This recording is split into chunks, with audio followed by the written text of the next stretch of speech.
अस्सलाम वालेकुम, मेरा नाम फराज अहमद उसामा है और ये मेरा चैनल है digital computer science. First year chapter 7 database इसका नेक्स्ट टॉपिक आज हम कवर करने जा रहे हैं। इसके अंदर हम लोग कवर करेंगे डिफरेंट लैंग्वेजेस को। तो आइए चलते हैं कंप्यूटर स्क्रीन पे और इसकी तफसील देखते हैं। Chapter 7 database fundamentals, lecture 4 database languages. तो इस लेक्चर में हम कवर करने जा रहे हैं डेटाबेस लैंग्वेजेस को। हमारे पास डेटाबेस यूज़ करने के लिए डिफरेंट लैंग्वेजेस हैं और इन लैंग्वेजेस के अंदर हम लोग एसक्यूएल को देखते हैं कि that is a structured Curie language. यहाँ जो वर्ड यूज़ हो रहा है क्यूरी का, उसके लिए हम डेटाबेस में एक ऑब्जेक्ट क्रिएट करते हैं और उससे हम क्यूरी को एग्जीक्यूट करते हैं। तो यहाँ पे हमारे पास जो लैंग्वेज आ रही है, basically SQL is a language जो कि स्ट्रक्चर्ड क्यूरी लैंग्वेज है और इसके अंदर हम लोगों ने मुख्तलिफ 3 लैंग्वेजेस को देखना होता है। इन 3 लैंग्वेजेस के अंदर हम वही काम करते हैं जो कि क्यूरी के थ्रू परफॉर्म होता है। सो क्यूरी बेसिकली क्या चीज़ है, हमने स्टार्ट में देखा था कि 4 ऑब्जेक्ट्स हैं, उनमें से एक क्यूरी है। It is like a question, एक क्वेश्चन की तरह है कि अगर आप डेटाबेस से कोई क्वेश्चन पूछते हैं तो उसका जो आंसर आएगा वो क्यूरी की आउटपुट होगी, जिसके अंदर हम सिलेक्ट कर सकते हैं इंफॉर्मेशन को।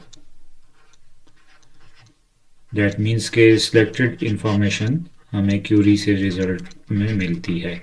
There can be other option के क्यूरी के अंदर हम सिलेक्टेड इंफॉर्मेशन के अलावा भी कुछ ऑप्शन यूज़ कर सकते हैं। अब जो ये 3 लैंग्वेजेस हैं, इनके अंदर हमारे पास फर्स्ट ऑफ ऑल आती है डीडीएल। डीडीएल का मतलब है डाटा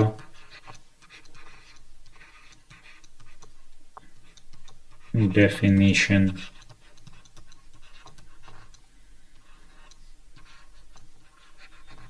लैंग्वेज। इसके बाद हमारे पास आती है डीएमएल सेकंड ऑप्शन पे, जिसको हम कहते हैं डाटा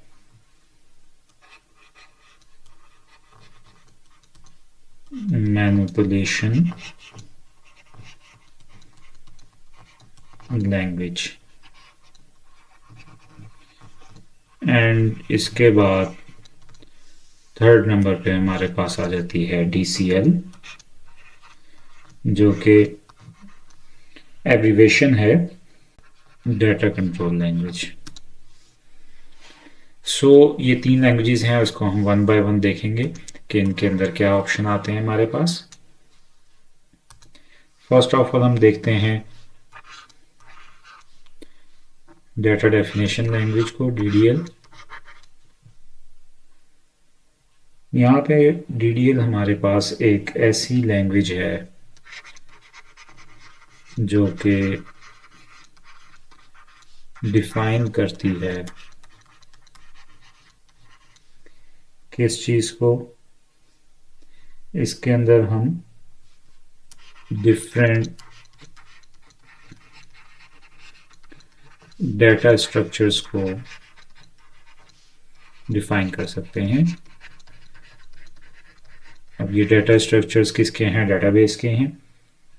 इसके अंदर हमारे पास ऐसी स्टेटमेंट्स आती हैं, या हम कह सकते हैं कि अगर हम यूज़ करते हैं माइक्रोसॉफ्ट एक्सेस, जो कि सेकेंड ईयर के कोर्स में है, तो इसमें हम ऐसे टूल्स यूज़ कर सकते हैं। इन टूल्स के बैक एंड के ऊपर स्टेटमेंट्स जनरेट होती हैं और उससे हम क्या कर सकते हैं, उससे हम क्रिएट कर सकते हैं या उससे हम मॉडिफाई कर सकते हैं। मॉडिफिकेशन इससे हो सकती है। थर्ड नंबर पे हम रिमूव कर सकते हैं, डिलीट कर सकते हैं। और ये तीनों काम जो परफॉर्म होंगे, ये तीनों काम परफॉर्म होंगे डाटा ऑब्जेक्ट्स के ऊपर। जो 4 ऑब्जेक्ट्स हमने पहले देखे हुए हैं, table, form, query and report. अब इसके कुछ इंपॉर्टेंट टास्क हैं जो कि यहाँ पे हम लिस्ट कर देते हैं। इसमें हमारे पास ऑप्शन आ जाता है। फर्स्ट ऑफ ऑल क्रिएट में अगर हम देखते हैं तो ऑब्जेक्ट्स क्रिएट हो सकते हैं,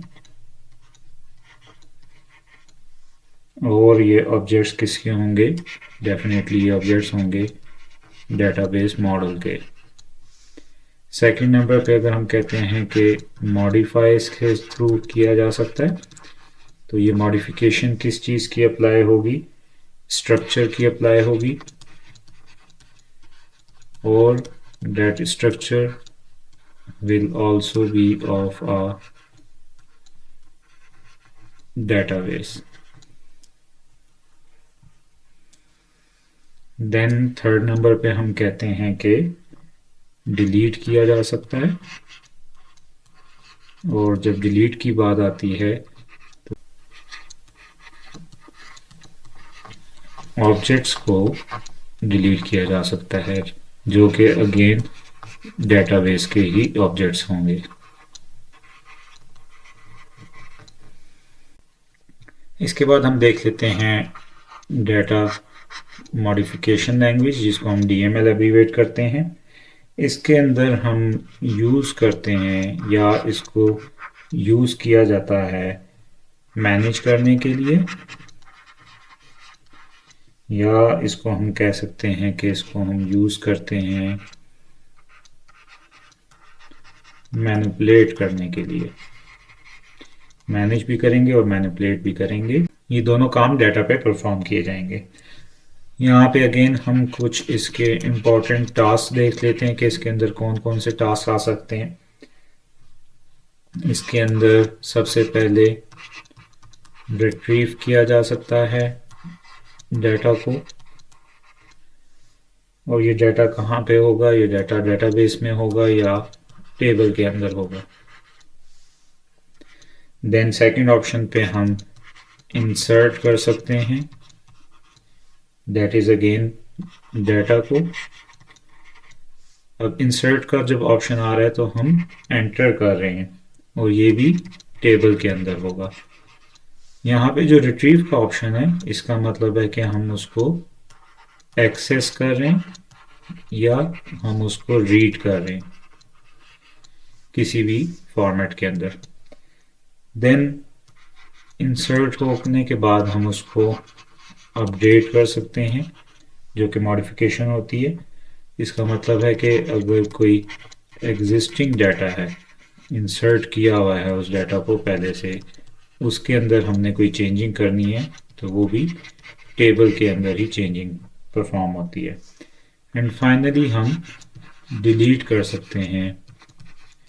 अगेन डिलीट की ऑप्शन भी यहाँ पे डाटा के लिए यूज़ की जाएगी, जो कि टेबल के अंदर अवेलेबल है। सो ये सारे काम हमारे पास जो परफॉर्म हो रहे हैं, ये सारे काम हमारे पास लिंक्ड हैं टेबल से, जो कि हमारे पास एक बेसिक बिल्डिंग ब्लॉक है किसका? डेटाबेस का। दैट मीन्स के सारी चीज़ें इस टेबल से लिंक होंगी, डाटा भी और इसके अलावा बाकी जितने ऑब्जेक्ट्स भी हैं। अब हम देख लेते हैं कि हमारे पास डाटा कंट्रोल लैंग्वेज है, जिसको एब्रीवेट किया जाता है DCL से, और इसको हम यूज़ करते हैं कंट्रोल करने के लिए डेटाबेस को। अब डेटाबेस का कंट्रोल किस तरह से किया जाता है? इसके अंदर हमारे पास यूज़र के लिए जो एक्सेस है, इसके अंदर हमारे पास प्रिविलेजेस आ जाते हैं। प्रिविलेज की टर्म यूज़ होती है स्पेसिफिकली कंप्यूटर के लिए, कंप्यूटर से रिलेटेड टर्म है, या डेटाबेस के अंदर इसको हम यूज़ करते हैं। अब अगर हम देखते हैं कि इसके अंदर हमारे पास कौन से इम्पोर्टेंट टास्क हैं जो कि कंट्रोल में आते हैं, तो इसमें भी हम देख सकते हैं कि फर्स्ट ऑफ ऑल अलाउ करना किस चीज़ के लिए? कोई भी स्पेसिफिक ऑप्शन है जो कि यूज़र के लिए है, जो यूज़र परफॉर्म कर सकता है कोई भी ऐसा काम, कोई भी ऐसा टास्क जो कि डेटाबेस के अंदर उसने परफॉर्म करना है। तो उसको अलाउ करने के लिए कंट्रोल के जो ऑप्शन हैं, प्रिविलेजेस हैं, वो DCL के थ्रू परफॉर्म किए जाते हैं। अगर अलाउ की हम बात करें, इसी तरह रिस्ट्रिक्ट करना या डिस अलाउ करना, इसका भी ऑप्शन यूज़ किया जाता है। इसमें भी हम कह सकते हैं कि कोई स्पेसिफिक ऑप्शन इसमें आ सकते हैं। किस चीज़ के लिए? अगर हम यूज़र के लिए ही इसको स्पेसिफाई करते हैं कि अगेन वो परफॉर्म करने से रोका जा सके कोई भी ऐसे टास्क। अब यहाँ पे दो चीज़ें आ रही हैं कि अलाउ कर रहे हैं या डिस अलाउ कर रहे हैं।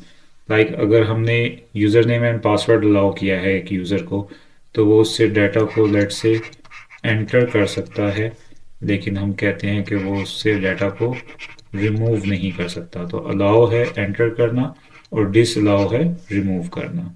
देन हमारे पास ऑप्शन आ जाता है कि कैंसिल किया जा सके DCL को यूज़ करते हुए कोई भी ऐसी चीज़ जो कि प्रीवियसली अलाउ की गई थी या जिसके लिए परमिशन ग्रांट की गई थी, या उसको हम कह सकते हैं कि डिनाई कर दें किसी भी परमिशन को। तो इसके लिए भी डाटा कंट्रोल लैंग्वेज यूज़ होती है। तो यहाँ पे ये हमारी ऑप्शंस कंप्लीट होती हैं लैंग्वेजेस की। उम्मीद है आपको ये लेक्चर समझ आ गया होगा। तो अगर आपको ये वीडियो पसंद आई हो तो इसको लाइक करें और शेयर करें और चैनल को सब्सक्राइब करें ताकि आपको मजीद फर्स्ट ईयर के लेक्चर्स मिलते रहें। Thank you very much. अल्लाह हाफिज़।